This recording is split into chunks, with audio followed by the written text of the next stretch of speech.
This is Obsidian ASMR. Don't forget to like, subscribe, and hit the notification bell for future videos.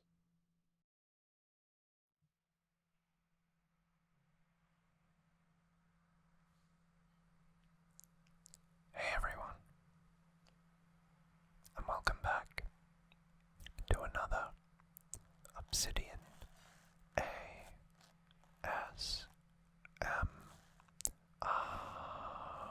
video. And thank you, first and foremost, for clicking on this specific video. It means a lot. There's a lot of great content creators out there. But I'm glad that you're here. So today, we're going to continue in part 3 of 4 parts.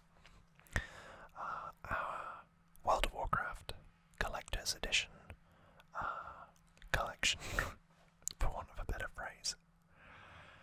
Last time, we talked through Cataclysm, Mists of Pandaria, and Warlords of Draenor. Interestingly, I said in that video that there was no precedent for, in the lore, this is, for Pandaria, but I was corrected, and one of you commented and said that there was a very, very niche reference that was made at the time, and that was the Pandarin Brewster in Warcraft 3, and Chen Stormstout was mentioned in a classic quest. So thank you, Doug, for commenting and giving me that information. You learn something new every day. The setting that we find ourselves in now is at the end of Warlords of Draenor. Archimond had returned through the portal at Hellfire Citadel, and we, the champions of Azeroth, had vanquished him yet again. But before the end of that raid, he used his evil, fel-infused powers to send Gul'dan back through the dark portal into our world, rather than this alternate version that was created by our good old friend, and now dead friend, Garrosh Hellscream. So that meant that Gul'dan, now revived, having been originally killed, I believe, in Warcraft 2, Tides of Darkness, was resurrected, and began to plot a second invasion, Burning Legion invasion of Azeroth. I remember this coming out, and the preamble to it with a lot of different cinematics and trailers, etc. And this really felt like the end game for World of Warcraft, the end of the story. All of it had been leading up to this very moment. Some of the big players got killed, like long-standing characters like Varian Wrynn was killed at the hands of Gul'dan, and it just felt seismic, facing the Burning Legion in all its might within Azeroth, not Outland, facing off against Gul'dan, Kil'jaeden, all of those really key members of the lore, travelling to the home of the Draenei in Argus,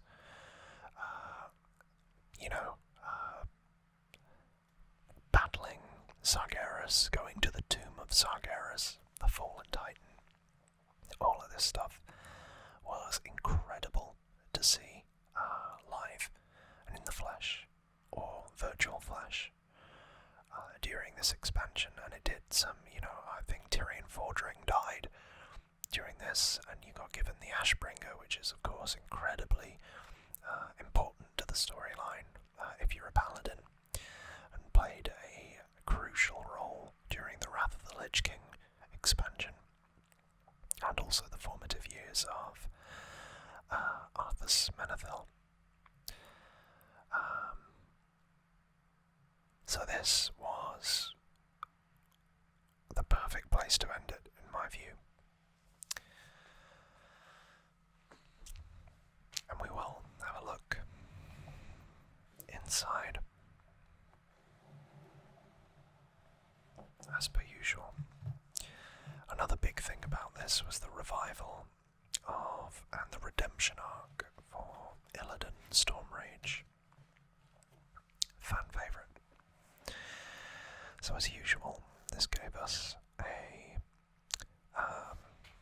behind the scenes DVD and Blu-ray set, a collector's soundtrack with the Felon-fused soundtrack, a full version of Legion on DVD-ROM, in-game content, the Illidari Fellstalker and Nibbles the pet, as well as a Fellstalker mount for Heroes of the Storm, and StarCraft 2 portraits, and Diablo 3 Wings and Helm. The typically brilliant Art of Legion book, and a mousepad of Illidan facing off against Gul'dan. This was one of the... So I retroactively got some of these. You probably wouldn't be surprised to know, but this and Warlords of Draenor, I definitely remember getting at the time.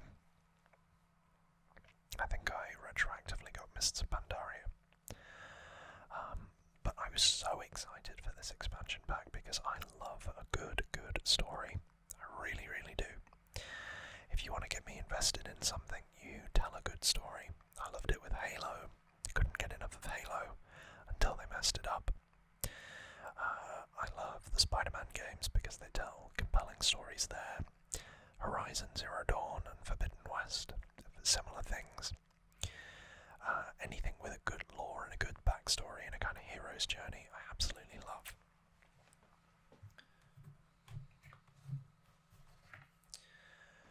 And here is the mouse mat that comes with it. So I think at this point I will say that this was my mouse mat for years. I love it. Illidan Stormrage as a character is incredibly interesting. And I loved what they did with the redemption arc, because obviously he was viewed as the deceiver. Or not the deceiver, but the betrayer, I think, for years and years and years, because he wanted the power of the Lich King's armour and the Scourge to protect Azeroth from Gul'dan and the Burning Legion, but he didn't get it, and he chose to infuse himself with some of the Fel in order to gain the powers of a Demon Hunter, which I think is what it's called. That class became available to play in Legion for the first time, and everybody did it because it dealt a lot of damage and it gave you this cool double jump animation and all that kind of stuff. I remember this being really, really quite fun. I played all of the dungeons, did all the zones because I'm a lore nerd. Up until the start of the Tomb of Sargeras raid, so I actually had to stop playing because I moved away for university at that point, and I failed to take my rig with me, so there was a time period where the Tomb of Sargeras happened, and then obviously that at the end of that raid, you got transported off to Argus to actually face Sargeras, but I was knee-deep in doing university-related stuff and getting my life in order at the time. So, yeah, I fell off, and it's one of my biggest gaming regrets that I didn't play through that when it was live content. Because, you know, as I say, I've been watching channels like Nobble and all that good stuff for years, learning the intricacies and, you know, how Illidan was so in love with, like, Tyrande Whisperwind and, you know, the love triangle he had with his brother Malfurion and all the stuff about the backstory with Ner'zhul, who was the original harbinger of Sargeras, and then he got betrayed because he foresaw the damage that the fell magic was doing by his apprentice Gul'dan, and then obviously Ner'zhul got his spirit ripped from his body and infused into the armour of the Lich King. All that stuff, it was so good. The storytelling was so good. And this gave all the key characters their moment in the sun. You know, you had the Emerald Dream, you had the corruption of the Fell with the High Tauren. You got a couple more additional races, and the biggest one obviously was the Nightfallen. And being a staunch blood elf like I was, seeing a new race of elves that were also similarly afflicted by their dependence on the ley lines and ley magic, just felt like exploring the Blood Elf Isles all over again. And it was interesting to see the Nightfallen, who were supposed to be the closest, I believe, remnant of the High Elves, left. You know, and I think they had, I think it was those that gave initially the entrance for the Burning Legion into Azeroth, and if I remember correctly, that was with, oh god, Queen Azshara, who was Nightfallen or Highborn, but dabbled with the magic and became, obviously, Queen of the Naga. So, yeah, it's so steeped in lore and so steeped in a lot of the questions and the queries that we'd seen, you know, in previous expansions and games in the series, and to see those questions answered, and, you know, to go and explore Suramar, in those areas, it was so fulfilling for me, and the complete opposite to my experience with Pandaria. You know, I said in the previous video that Pandaria I liked in terms of its visuals and its motifs and all that kind of stuff, but I just felt that the lore wasn't really warranted and it was made up in order to fit the market. Whereas with Legion, everything in this expansion was years and years of storytelling in the making. You know, even the bringing or re-emergence, I should say, of Illyria Windrunner, you know, characters that we haven't seen anything about for years, and that almost were tidbits for lore nerds like me come back to the surface and, you know, really put front and centre in this expansion pack. And I still think this is the peak of World of Warcraft. I really love, and I mean this, I really love Wrath of the Lich King and the Burning Crusade, but I think Legion is on par with both of those expansions. For me anyway, I think it really, really did reinvigorate the franchise to what it is now. The sad part is that it didn't end the franchise, which I think would have been the best option at this point. But I am talking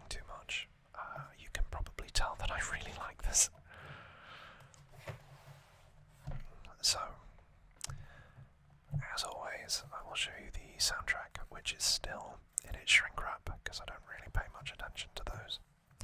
Probably should put it on my iTunes just for World of Warcraft nerd parties, I don't know. Then there is the game in a pretty standard case. 2016 this was released, which feels genuinely like yesterday. And behind the scenes, again with that Doom of Sargeras, and all that lore that I've just described sounds really complicated, but that I kid you not, that is scratching the surface of the lore in this world. There's a whole different stuff about like Aegwyn, and what how she was manipulated by Sargeras, the Fallen Titan, all that kind of stuff, and a whole different load of stories and characters that I haven't even touched on yet that feed into the following expansions, which I think are beneficial, but not as cool for me as the Legion.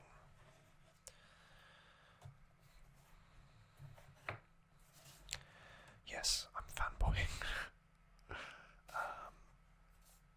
So, some of the art in Legion. God, I love this book. There he is, Illidan, with his warglaives of Azeroth. There's Varian Wren, the father of Anduin, just before he dies in the cinematics. Again, from the Mousepad, Gul'dan and Illidan. An infernal. Lots of fell-infused demons and dreadlords. And we'll come on to those in a little bit. During this, necromancers and inquisitors. All of this green felly energy. Little demons and worm-tongues. Doom guards. Fellhounds, etc. Demon jailers. There are the demon hunters, a blood elf and a night elf. They were cool demon hunters, but I've never really got to the point of playing them properly, but I like that they were applicable to pretty much all the races, if I remember correctly. And the horns, and just looking a bit like Illidan. They're kind of like the Burning Crusade equivalent of a Death Knight, which obviously mirrors Arthas and the Lich King. You've got the Broken Isles here, which are shrouded in mystery and intrigue and obviously lost for many a year with the likes of Asuna. So Asuna is much more kind of like the gem of the Night Elf Empire, and I might have got that wrong with Suramar. I thought Suramar was part of the Night Elf Empire. I think. But yeah, this basically becomes infested by the Naga, who obviously were originally very loyal to Queen Ashara and followed her down the path of corruption that she forged with the old gods. Again, more about those later, and I am right, the Highborn was Suramar.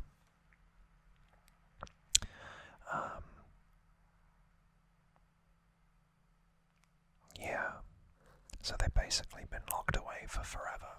If I was ever to play a different race, it would be the Highborn or the Nightfallen. There's a lot that I like about them. There's a lot about the lore that I like about them. I really loved this quest line to restore the Nightwell, which obviously is a parallel to the Sunwell for the Blood Elves. So, I'm obviously taking quite a lot of time with this one. I'm sorry. Valshara, sorry. So that was more like the Emerald Dream and that side of things, and I do remember one of the dragons dies there, which I think is Ysera, but I could be wrong. maybe they're in here. No, they're not. High Mountain with the Tauren, or the High Mountain Tauren. So again, there's a lot of corruption there. There's some really cool quests as well. And Stormheim with the Vrykul, who we met last time in Icecrown, or Northrend. So this is another place where they're from. And effectively they are keepers or servants of the Titans, which takes a lot of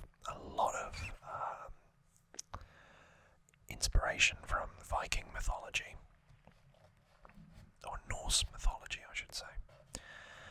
So the Broken Shore is where the Tomb of Sargeras is, and it's kind of like the penultimate location, and there is the Tomb of Sargeras itself.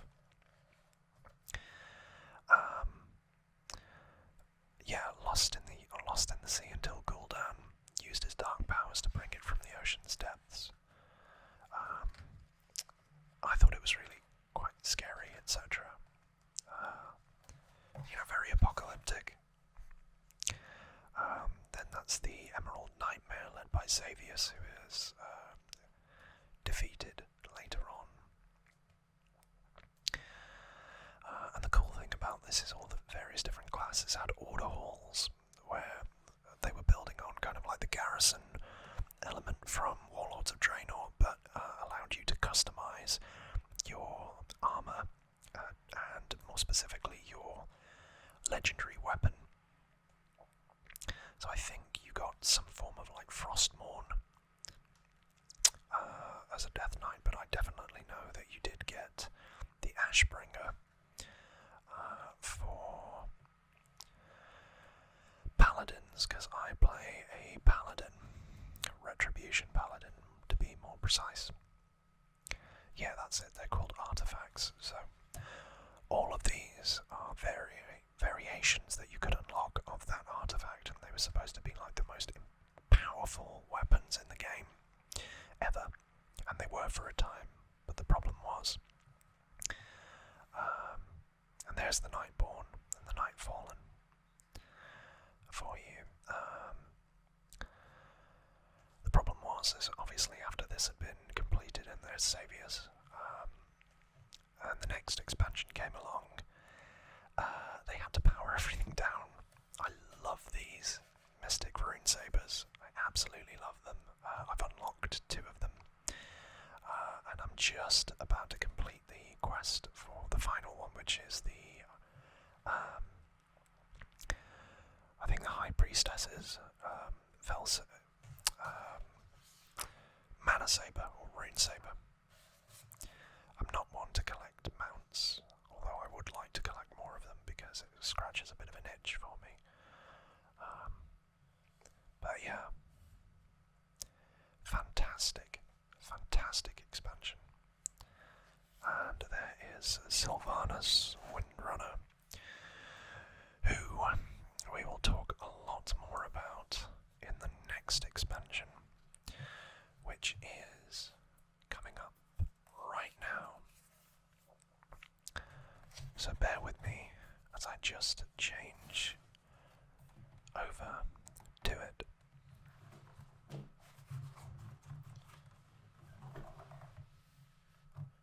Here we go. So, Battle for Azeroth picked up where Legion left off, with the Titan Sargeras, the fallen Titan Sargeras, being defeated and locked away, with Illidan, his eternal watcher. So the hunter got his prize, but just before Sargeras was defeated, he managed to plunge his massive sword, and no, that is not a euphemism, into Azeroth, the world of Azeroth, which turns out to be a slumbering and final titan. Not fallen, but final. That sundering of the world, which I think is in Silithus or Desolus, one of those 2 areas of the map, doesn't occur, or rather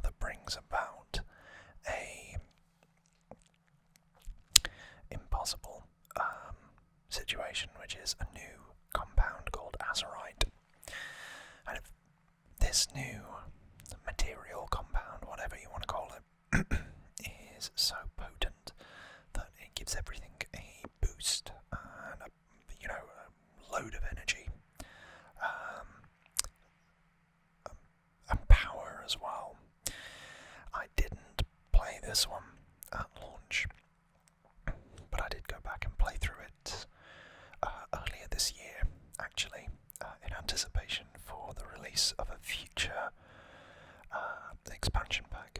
So, as I say, I had kind of done uni and then got a job and all that kind of stuff, and life gets in the way, so I hadn't really picked World of Warcraft back up from 2017 onwards. Whereas I believe Battle for Azeroth was released in 2018, so I missed this, I missed the next one after that, and then I came back for the beginning of Dragonflight, which is the current expansion. However, this one surprised me, I have to say. I thought that this would be pretty bad, but the storyline was quite compelling, and it did naturally flow on, whilst also bringing the franchise back to its roots, with the Orcs versus Humans or Alliance versus Horde really taking centre stage after a couple of expansions where you were working together. And that had been really the trend all the way since the Burning Crusade, or specifically Wrath of the Lich King. There had been infighting, but it was kind of like a ever closer union with a bigger bad that needed to be faced. So Sylvanas, at the beginning of this, commits one of the most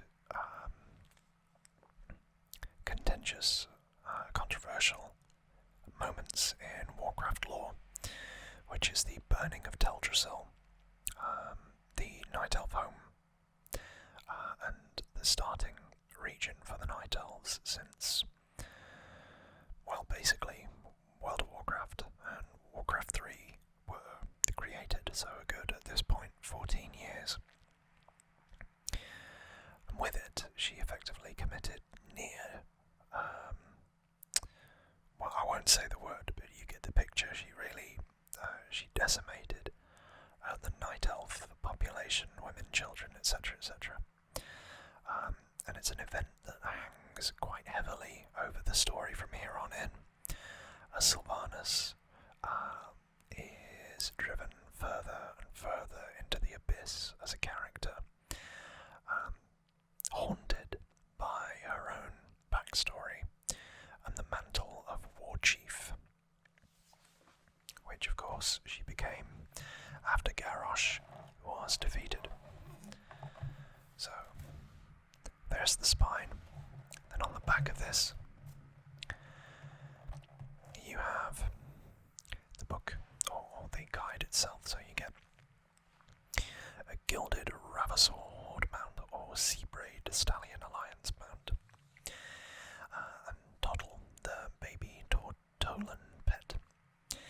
In Overwatch you get Tracer's Alliance banner, because Overwatch was a thing at this point, and Horde banner emotes, Torbjorns for the Alliance, and for the Horde voice lines, Zandalar and Goltyrus player icons, and we'll come to those later, and Anduin, Jaina, Saurfang and Sylvanas sprays. In Hearthstone you got Azeroth's Burning card pack, and in Heroes of the Storm you got Primal Flame Saber mount, and StarCraft 2 you got Alliance and Horde sprays. This one switched it up a bit for the collector's editions, because yes, you got the digital soundtrack key, not CD, and you got the game key, not disc, and you got an Elegy Good War hardbound book, and a Horde and Alliance double-sided Mark of Allegiance. So no more behind the scenes Blu-ray DVDs, and no more soundtracks, physical soundtracks.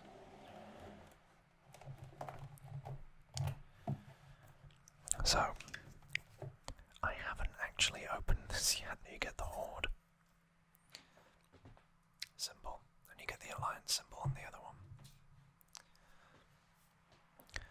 Whereas in here you get a nice envelope on pristine paper, which I believe has the mark of the Alliance and the Horde in there, and a Game Pass, but that's no longer in there. Play free, and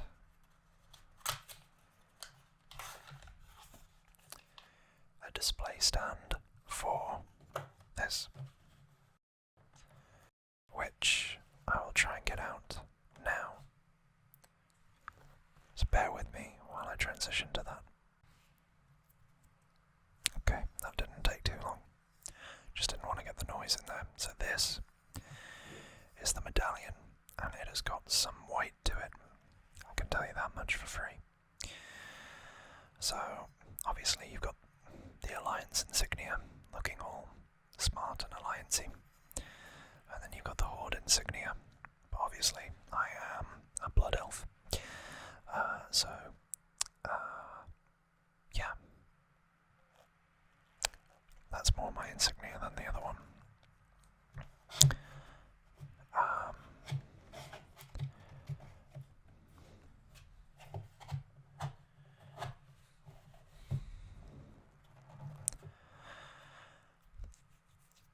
I've never used the little stand for this yet, but what I will say is this collector's edition and the game, the actual expansion, was surprisingly good. I thought this was going to be a pretty bad expansion pack, but it isn't. You spend most of the Horde campaign with the Zandalari trolls, whereas the Alliance side, you spend it with the Kultirans predominantly, who are the two new variant races for both the Horde and the Alliance. Hijinks and all that kind of stuff occurs, but it's interlinked with quite a lot of lore, and yeah, it was surprisingly good. It moves the dial far more towards like the old gods, and that storyline, etc. And you spend a lot of time with Magni Bronzebeard, I think, who has become the kind of no, it's not Magni Bronzebeard, it's someone else, I think, who's become like the guardian of the earth, or not the earth, Azeroth, who was slain by Arthas all those years ago. Yeah, effectively, it's really, really quite fun going through the storylines with like Bwonsamdi and all of the Zandalari, deities that you have to recruit, etc., and to stop the blood ritual from the villains who I forget the name of. Basically heretic trolls who are there to resurrect ancient gods or pseudo-gods to inflict damage to Azeroth and take over. There's a whole thing about a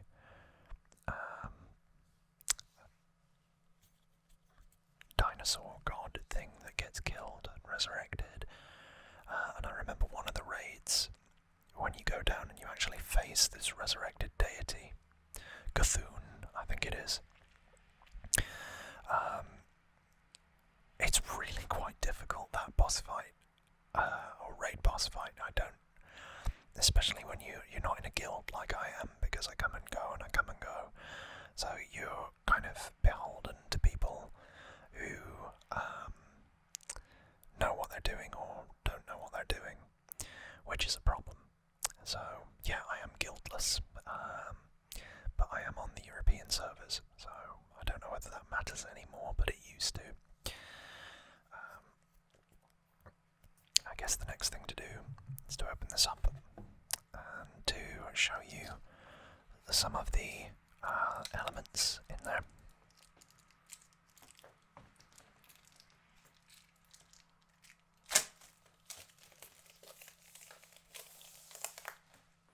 Smells like a new book.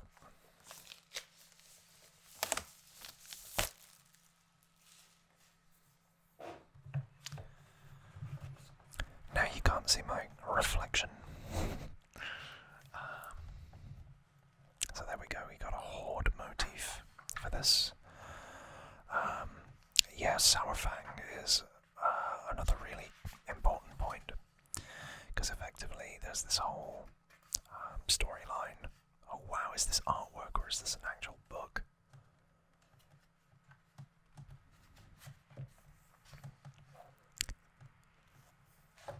This is a full-on book, ladies and gentlemen. I was not expecting this.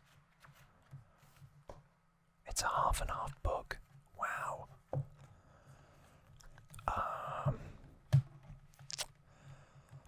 Well, what I can tell you with that then is that it tells you the backstory and potentially some of the actual story from both the Horde and the Alliance perspective. So it's not an art book, so sadly I can't flip through it.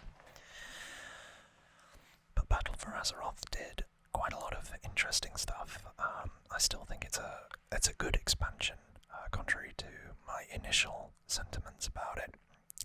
And it did set up the storyline that would come afterwards. Didn't play loads of it, but what I did play, I enjoyed, and I also enjoyed the fact that it unlocked further races that you could play as, such as the Nightborn or Nightfallen from Legion, as well as Kultirans and Zandalari Trolls and Iron Horde Orcs, High Mountain Tauren.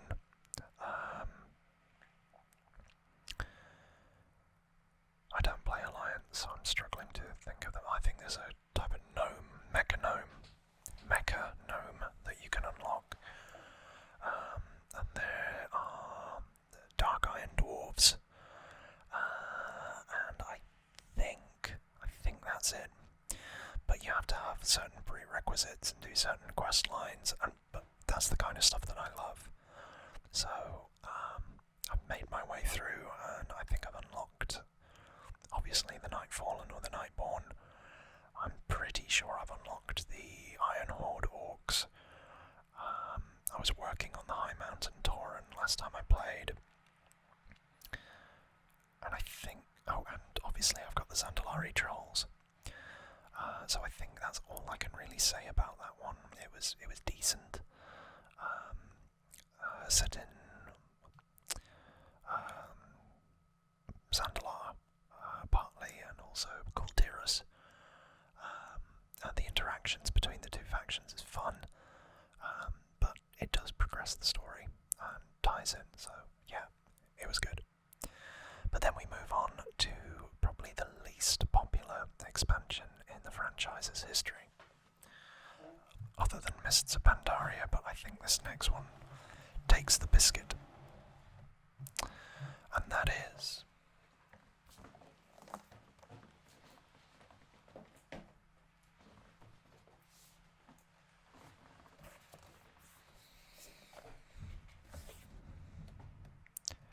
Shadowlands.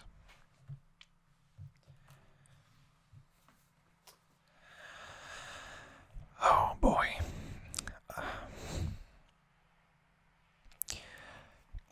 You may have already guessed that I am a big fan of the Wrath of the Lich King mythos, and the storylines, etc. that come with it. You may have guessed. I am not a fan of Shadowlands at all. What I tried to do to catch up on everything that happened was play through Battle for Azeroth, and Shadowlands, and then do the Dragonflight stuff. So I played through Battle for Azeroth and did the quest lines, and went through it the long road rather than just leveling up to Dragonflight. And then I got to Shadowlands, and God, I hated it. The whole story, the whole premise, what they did with retconning Ner'zhul and the Lich King's background, I hated it. They effectively used it to make the case that this otherworldly entity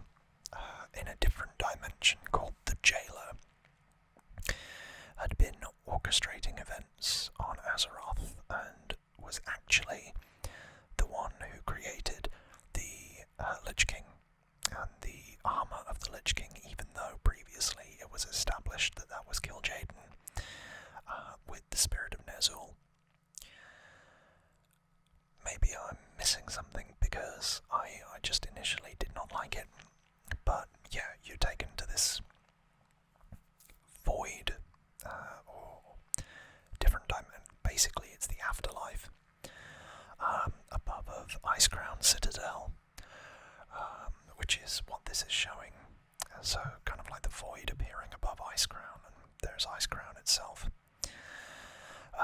where the Lich King is now, which is in keeping with the mythology of the Lich King, but is, the jailer of the damned, that kind of thing. But he isn't. It's actually the jailer in Shadowlands or the Afterlife, who's kind of like Hades. But it gives an excuse for you to go and meet some angels, and battle your way through areas that are like got filled with vampires, and you meet characters that had previously been permanently killed in World of Warcraft, like Kael'thas Sunstrider, and Arthas's mentor, but his name escapes me, that was killed by Arthas. I think it might be Tyrion Fordring. But yeah, you meet all these long dead characters, and there's a subtle hint towards Arthas, but effectively, like, Anduin becomes a surrogate Arthas, and it turns out that the armour that Arthas was wearing was controlling him and corrupting him, and the helmet was not the helm of the Lich King, it was now the helm of domination, because he was being dominated by the jailer, and it just completely undercut the Lich King. It was a really ham-fisted way of trying to get recycle, I should say, the mythology of the Lich King expansion pack into a new expansion, quite like they did with Legion, where they recycled a lot of the Burning Crusade, but crafted an excellent story. The problem was, the lore of Wrath of the Lich King was very much intertwined with the Burning Legion, so once the Burning Legion was gone, they needed to create a whole set of new lore. So yeah, I have not done the raids. I've not beaten Sylvanas Windrunner. I didn't like what they did with Arthas's spirit, where she basically talks down to him as if he's nothing. Bearing in mind she has basically been on a... Oh yeah, and what happened with Sylvanas was a complete 180. So she'd been set up as this like new Garrosh at the end of Battle for Azeroth, but then in this it turns out, oh well, wait a minute, everything that she did was just to make her way to the jailer and exact her vengeance on the people that were the puppeteers behind Arthas, and it just... I'm firmly with Noble with this one. This expansion and the lore behind it was terrible. With Mists of Pandaria, at least it was coherent and I could get behind it, and it, it wasn't my favourite because it came out of nowhere, but it complemented the story and it didn't trash anything. Whereas this felt like, and I believe it was an entirely new creative team, just wanted to rip up the mythology, take shots at Arthas, who is, for a villain, he's a tragic character, a bit like Anakin Skywalker in Star Wars. The supposed hero and chosen one turned to the dark side, that kind of thing, by his own morality, and real, entrenched view of right and wrong, but to the nth degree kind of thing. But this completely undercut the story, took away from it. It was god-awful, in my humble opinion. But I have to review it, so I will show you anyway. They also changed these up, so instead of like the slidey tome that we're used to, it opens up like this. have to say the box is better. So it should be after 15 years. I like the new symbol. In fact, I went and bought myself a coaster of the symbol. So that is on my desk. But it says here, Epic Edition Collector's Set, because they can't just call it a Collector's Edition anymore. World of Warcraft Shadowlands Epic Edition Game Key. The Art of Shadowlands. So they brought that back after not having it in the last set. Shattered Sky mousepad. A Covenant Sigils 4-piece, 4-pin collector's set. Now this is something that they've introduced now where there's like collectible badges. I'm not really sure why, but it's a thing. And then the digital soundtrack key. So again, this is in the shrink wrap as well. Shadowlands level character boost to get you up to the main content. Anima Wormling pet and sourced Everworm mount. Vestments of the Eternal Traveller. And Eternal Traveller's effects for your Hearthstone. And Illusion Wraith Chill weapon enchant. And they give you 30 days of free game time, because why not? So I'm going to take this out now and open this up. But you also see the mousepad, which I don't know, it's a cool visual, but it's not that inspiring, you know. It's a good mouse mat. 2020 in the height of the pandemic as well. Crazy. It's crazy that they went through this, and in like the space of a year, this expansion finished and they brought out, or no, it was 2 years, wasn't it? They brought out Dragonflight, and now that's almost all the way through, because that was 2022, I think. But yeah, so there's the mouse mat, which I haven't used, and the pins. Night Fae, Venthyr, Kyrian, and Necrolord. The ones that I have been to are Kyrian and Necrolord, I think, but haven't been to the zone for the Venthyr and don't know what the hell a Night Fae is. But yeah, the boxes have got definitely better. Hold on while I open this book.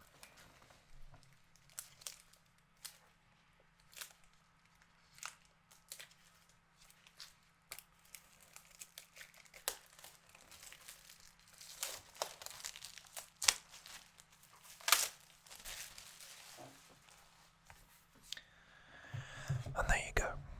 So, the art of World of Warcraft Shadowlands. Let's get shadowy.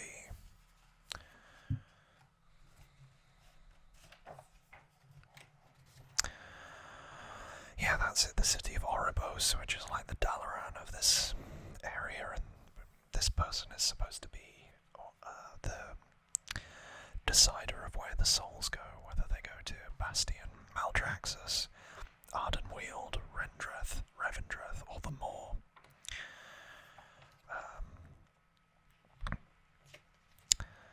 I'll read this because it's the Lich King. Death was not the end I believed it to be. No rest or joyous reunions in the light awaited me. What I witnessed challenged all I knew. With my final breath, I saw impossible places, worlds within worlds brimming with beings that defied description.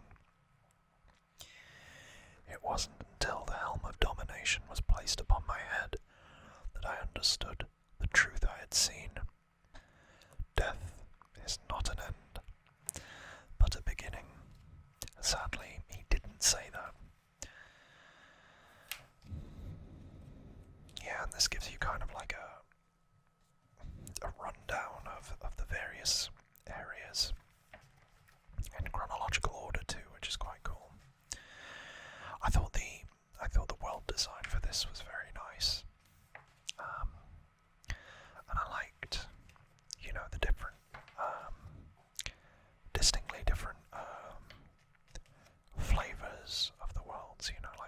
Maldraxxus is very much where the demons come from, and something that's interesting. This is what the angels look like. Something that's interesting about Maldraxxus is I think I read that if you kill a demon, that they basically just respawn there. That's where some of these entities that you've been summoning through all this time come from. Yeah, this is the Faithless, who are like the renegades.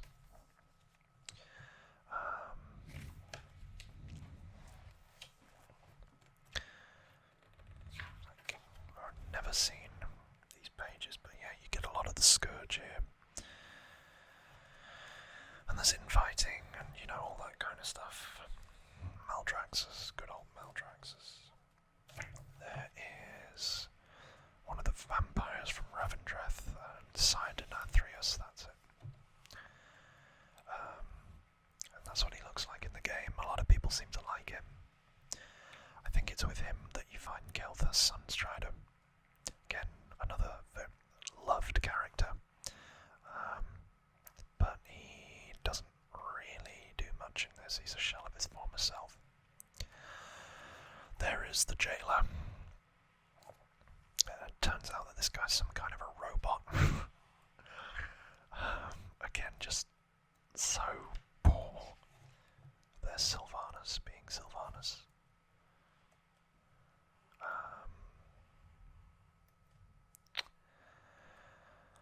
It's a malevolent lantern, apparently.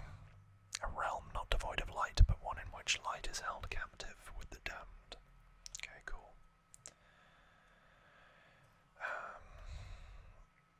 A lot of Lich King style armor, but doesn't seem anywhere near as cool. And that, and Bolvar Fordragon is released from his duties because Sylvanas cracks the Helm of Domination, which is how they get to the Shadowlands. So Bolvar's fine. But yeah, I'm sorry for the people that worked on it. Just not my favourite. Is there an additional layer to this that I didn't realise was a layer? No, it's just cardboard. And there you have it. Shadowlands, my least favourite World of Warcraft expansion, closely followed by Pandaria. And with that, that is all we have time for this week on my World of Warcraft Collector's Edition rundown. I've got 2 more Collector's Editions to talk to you about, one of which is going to be Dragonflight, and the other one is a special one, and I'll leave you in suspense over that. But as always, thank you so much for choosing to watch these videos and listen to me whisper and ramble away. I thoroughly enjoy making them. I love your comments, even when they're correcting me on the lore, because I want to learn more. And yeah, it's the holiday season coming up. I'm sure we're all busy preparing, and I can't wait to see my family and friends over this period, and I hope you can't either, whether you celebrate or you don't. If you want to see any kind of videos, or more of a certain kind of video, don't be afraid to ask. I take requests. If you are another ASM artist and you've stumbled somehow across this channel and you like my voice, or you like my content, or God forbid both, then, shoot me a line. I'd love to hear from you as well. And we march as a community, a wonderful community, onwards for another week. And I want to say that, I might be the one behind the camera, whispering away and making these videos for you, but this channel is nothing without all of you. So you are the real stars deepest and most sincere thanks to all of you for choosing to spend your time with me. And with that, all that's left for me to say is take care of yourselves and each other. Goodbye for now, everyone.